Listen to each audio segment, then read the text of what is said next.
Welcome to Reddit Revenge Stories.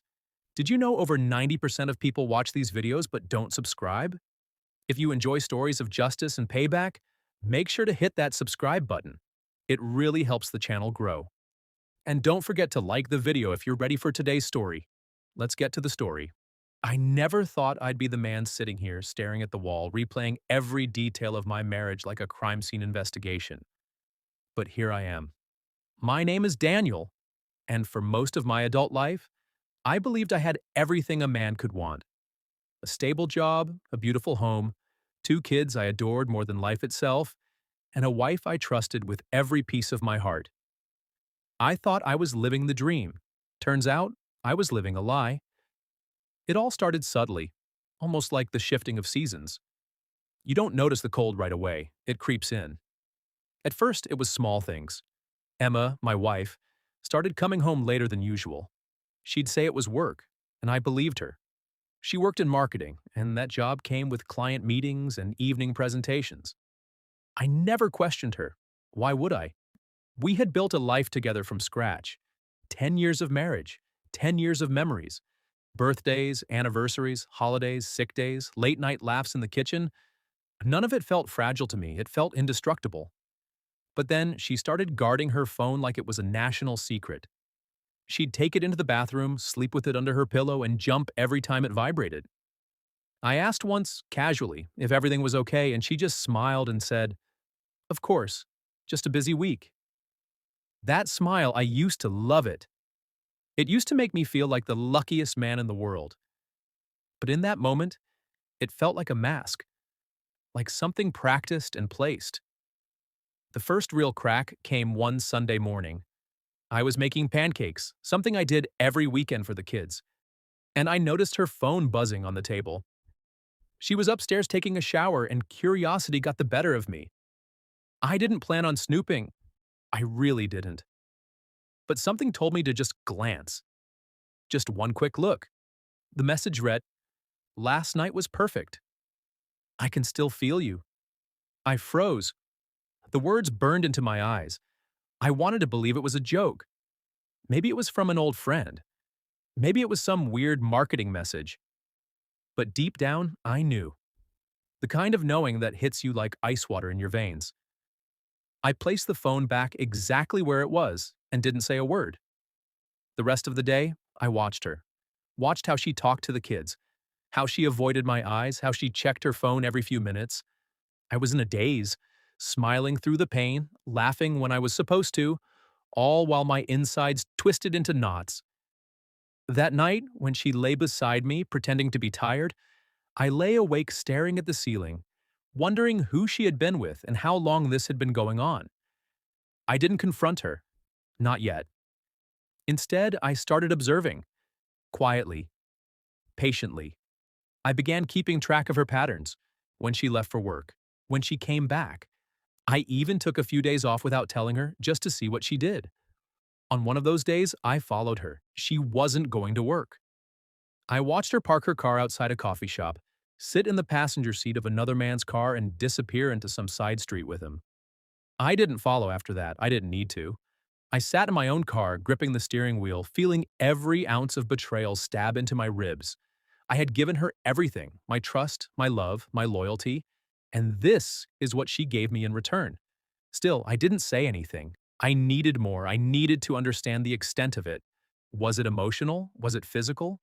Was it one mistake or a full-blown affair? I became someone I didn't recognize, someone who installed tracking apps, someone who checked bank statements for dinner bills and hotel reservations, someone who listened at doors. And what I found broke me more than I thought possible. There were hotel bookings, gifts I never received, conversations on WhatsApp under a fake contact name, photos. Not explicit, but intimate enough to know this wasn't just some casual thing. It had depth. It had history. The worst part? She was happy. Happier than I'd seen her in years. She laughed more, she dressed better. She even started humming around the house. That destroyed me. Knowing that the source of her joy wasn't me or our family, but some stranger I had never met. One evening, while the kids were staying over at my parents' house, I set the table for dinner.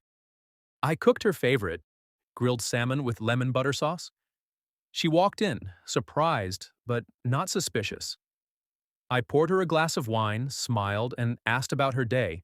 She went on about some presentation she had given, all the while texting under the table. I just listened.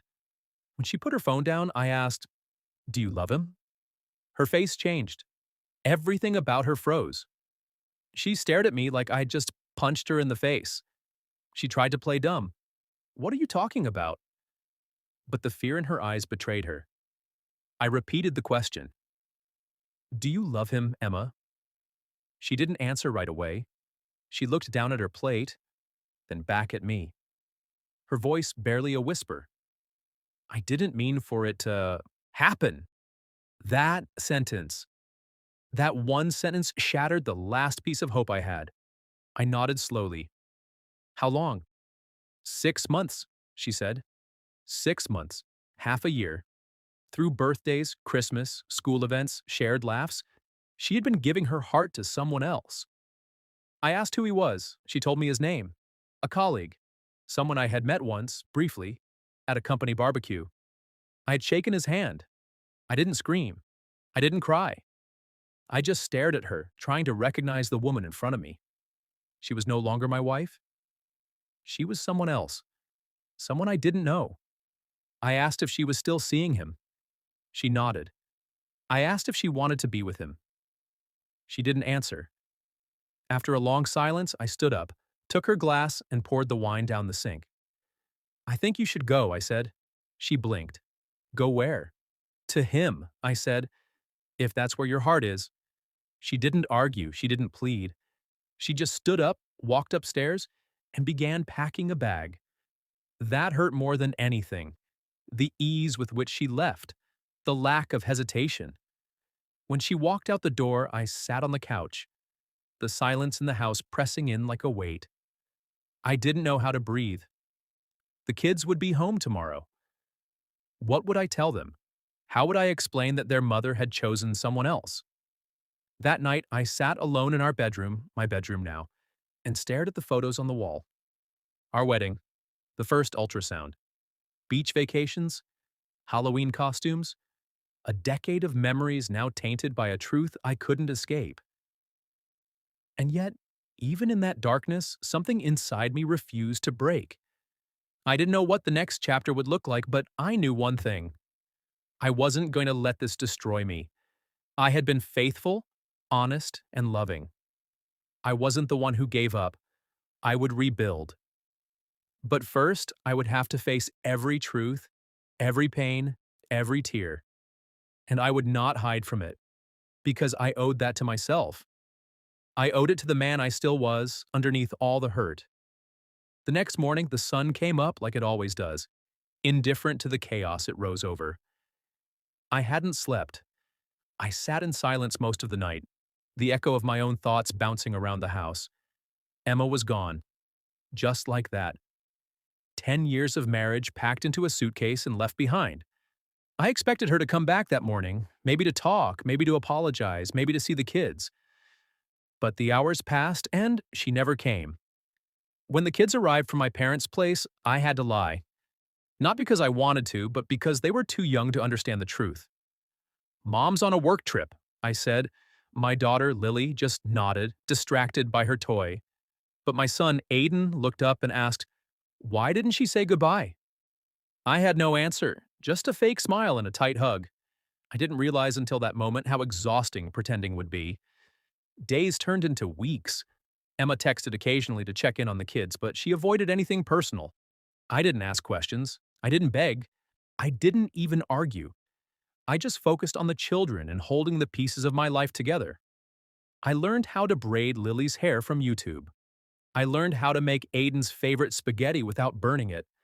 I learned how to smile when I felt like collapsing. But every night, when the house was finally quiet, I would sit in the living room, thinking about all the signs I had ignored. The days she came home smelling like perfume I didn't recognize. The extra showers. The nights she said she was too tired. I thought about the times I canceled plans to be home with her. The anniversary trip I planned that she said she was too busy for. All the little sacrifices I made thinking it was for us. It was never for us. It was for someone who had already left me emotionally. One day, I was dropping the kids off at school when I saw her, Emma. She was standing by the gate talking to Aiden's teacher. She looked different, lighter, like someone who had been let out of a cage. She saw me, but didn't approach. I waited until she finished, and when she turned to leave, I followed her. We didn't say anything until we were in the parking lot. I called her name. She stopped, turned slowly, and looked at me like I was someone she used to know. "I need to talk to you," I said. She nodded, not speaking, and walked over to her car. We stood there, awkward and quiet, two strangers with a long shared past. "I've been doing a lot of thinking," I began, "and I just need to understand. Why? Why him? Why us?" She sighed. "It wasn't planned, Daniel. You have to believe that. That's what you said before, but 6 months isn't an accident. That's a decision." She didn't argue. She looked down at her shoes, then back up at me. "I felt invisible," she said quietly. "I didn't feel like your wife anymore. Just the kid's mom, the housekeeper, the planner, the one keeping the schedule straight. He saw me." Those words hit like a punch. She didn't say he loved. Her. Her. She said he saw her. And in that moment, I realized something painful. Maybe I had taken her for granted. Maybe in all my efforts to provide, to work late and build a future, I had forgotten the present. I had forgotten to look at her the way I used to. But that didn't justify betrayal. "You could have told me," I said. "You could have said something." "I tried," she replied.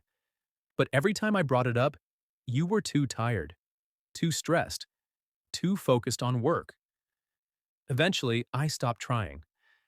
I wanted to scream. I wanted to yell that I had been doing it all for her, for the kids. But the words felt pointless. Nothing I said could change what had already happened. She had made her choice. "Are you with him now?" I asked. She hesitated. "Yes." "Do the kids know?" "Number. And I don't want them to, not yet." I nodded. There wasn't much else to say. We were two people who had once loved each other deeply, but had failed each other in different ways. I didn't excuse what she did. I never would. But I wasn't blind to my own part in the unraveling. We agreed that she could visit the kids on weekends. She moved into an apartment with her new partner. I never asked about him again. I didn't want to know what their life looked like. I was busy trying to rebuild mine. The first few months were the hardest. Birthdays, parent-teacher meetings, holidays. Every event came with a shadow, her absence. People asked questions. I kept the answers short. "We're separated. It's complicated. We're figuring things out." It wasn't about pride. It was about protecting the kids from a truth too heavy for their small hearts. But something unexpected happened during that time. I started rediscovering myself. I took up jogging. I joined a support group for single dads. I started painting again, something I hadn't done since college. The silence that once haunted me became a space for growth. One evening, after putting the kids to bed, I pulled out an old canvas from the closet. It was dusty and the edges were torn, but it felt right. I painted for hours, losing myself in the colors. And for the first time in months, I felt peace. Not joy, not relief, just peace. Then came the custody conversations. Emma wanted to share custody more evenly. At first I resisted. I had grown used to the kids being with me most of the time, but I realized that they needed her too. So we met with a mediator. We drafted a schedule.